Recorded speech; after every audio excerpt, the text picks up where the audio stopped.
The Senate committee, as we just announced, approved Janet Yellen's nomination as the next Fed chair, despite the fact that some Democrats are now actually turning against her. More on that in a moment. But with today's abolishment of some filibuster rules in the Senate, is her approval assured? And if so, what can we expect with her at the helm? Joining us now for First on Fox Business is former Texas Congressman Dr. Ron Paul. Wonderful to see you, Dr. Paul. Thanks for coming in. Thank you. Well, nice to see you. First of all, on this rule change, some people had said it was coming. Others said they thought it was a little too radical, even for Harry Reid. What do you think about it? I think it's radical. I think, reversing and canceling out Jefferson's rules have been around for a bit. No, I think, and they talk about minor judges, but I think that they're making it so that they can get her appointed with a majority vote rather than going with the 60. Well, let me just stop you right there. So you think the rule change specifically was because of the vote for her, for Janet Yellen? That's why they changed the rules? There's no way for me to know, but I speculate that that's a very strong possibility. It seems like she's a much more important person than some of these minor judges. Hardly anybody in the country knows which judges they're talking about. But I think the best I can tell, it will apply to Yellen under the new rule, which means it makes it easier. And, that vote was not overwhelming. No, and we'll talk about that. But again, I'm sorry to interrupt, but you do have a source inside the U.S. Senate, your son, Rand Paul, Senator Rand Paul. Was he planning to filibuster Janet Yellen? I do not know that with certainty. I know what he has said, and he had talked about it, and I know he doesn't. I know he doesn't like her monetary policy. I dislike the system and think she's more of the same, only worse. But he thinks she's really a lot worse. That she's a really strong inflationist, and I don't think she hides that. I keep thinking we're going to continue with the QEs, and we're up to what, QE3 now.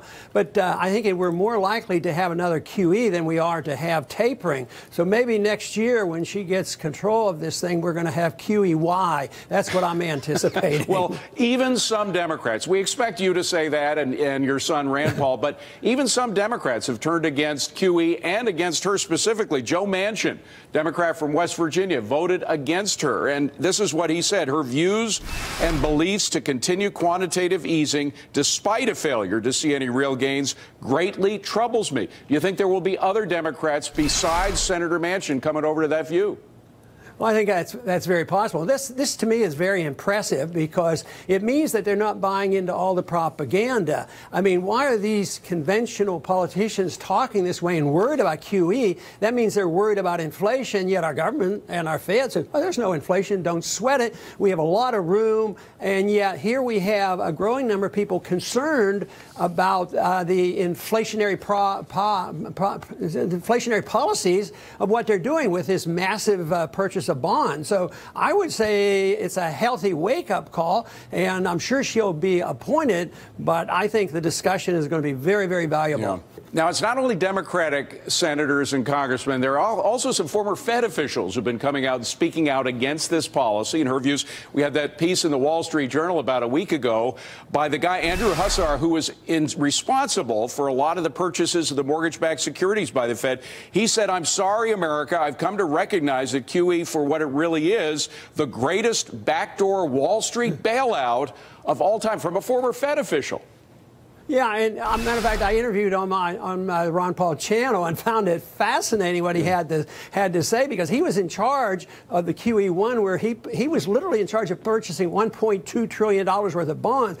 And I was kidding him. I said, you're bigger than the U.S. Congress put together. His package right there, he had control of more money than the U.S. Congress did. Wow. That's how astounding the Federal Reserve System is, all done in secrecy. Hopefully we'll get more transparency. Matter of fact, that came up in Yellen's hearing because somebody did ask about audit the Fed bill, and of course she says, "No, I'm for I'm for transparency, but I'm not for that bill." Yeah. So I think we're making great progress because we're a long way off from settled markets, in spite of what the apparent boom is doing now, and the stocks are doing well and all this. But I know that there's a lot of people that feel the uncertainty, and I think that certainly that's on Main justified. Street. Yeah, certainly on Main Street there is a lot of uncertainty. Okay, on the Fed audit thing, some people in defense of the Fed will say, hey, look, Dodd-Frank has specific measures in it to assure that there is enough auditing done of the Fed,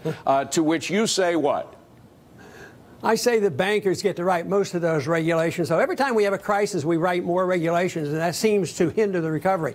It started with SECs in the 30s, and of course there was Sarbanes-Oxley when we had the crisis 10 years ago, and now we have more of this. Regulations can't overcome bad mistakes, and this is sort of what's happening with Obamacare. Just more and more regulations of central economic planning, which is unachievable. And so all the regulations in the world will just confuse things. It will dampen the enthusiasm. It chases business away, costs more money. And that's one of the major reasons why we have the economy doing so poorly. So, no, that can't save it. Gotcha. It just props it up. If it temporarily helps, it just delays it and makes the crisis that much worse. Dr. Ron Paul, by the way, are you birthing babies again now that you're out of Congress? No, I'm just trying to spread the great message of liberty, and I'm staying busy. All right, all right. He did birth 3,000 babies, so he's done his work in the medical field as well. Dr. Paul, good to see you. Thank you very much, sir. Appreciate it. Thank you.